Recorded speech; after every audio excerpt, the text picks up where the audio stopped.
আসসালামু আলাইকুম, কেমন আছেন সবাই? আমরা আজকে আসলাম আজমান লেবার কমিউনিটি মার্কেট, যা বাংলা বাজার নামে পরিচিত।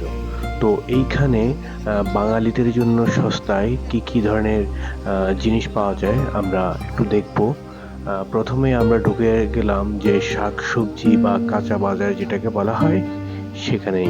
এখানে মানে বাঙালিদের জন্য এই জিনিসগুলো অনেক কম দামেই পাওয়া যায়। সকল ধরনের শাকসবজি, বাংলাদেশি শাকসবজি বা ইউএই শাকসবজি সবকিছুই পাওয়া যায় এখানে।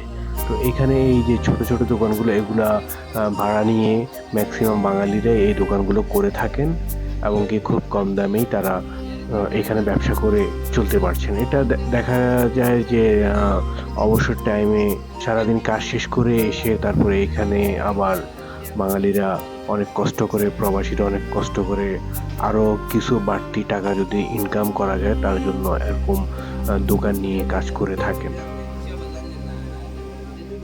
তো এখানে শাকসবজি ছাড়াও বাঙালিদের জন্য বাঙালি খাবার রেস্টুরেন্ট অনেক আছে, যেগুলোর মধ্যে আপনি ঢাকা শহরে বা বাংলাদেশের অনেক জায়গায় এমন বট বা বিভিন্ন আলু চপ, বেগুন, পেঁয়াজু সব ধরনের জিনিস পাওয়া যায়। এখানে সেম একই বাঙালি আইটেম সব কিছু এখানে পাওয়া যায়। যেমন চটপটি আছে, ফুচকা আছে, তারপর এখানে দেখুন কাবাব বানাচ্ছে।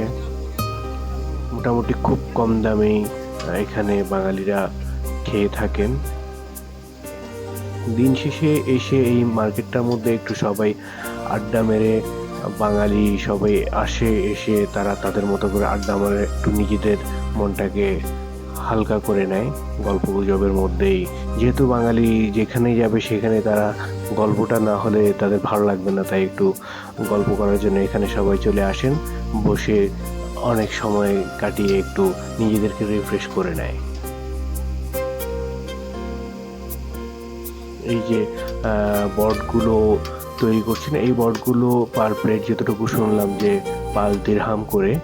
এরকম আরও অনেকগুলো দোকান আছে, বটের দোকান আছে, জুস আছে, এরপরে এরকম সব ধরনের আইটেমই আছে যা আমরা বললাম, দেখলাম, আপনাদেরকে সব মিলিয়ে দেখাচ্ছি। এই যে বট আর রুটি চলে এসেছে, এখন খাওয়া দাওয়া শেষ করবেন কাস্টমার।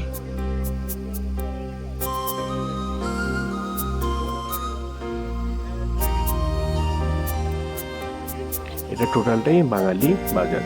সো বন্ধুরা, ভিডিওটি কেমন লাগলো আমাদেরকে লাইক, কমেন্ট, শেয়ার করে জানাবেন। সবাইকে অসংখ্য ধন্যবাদ।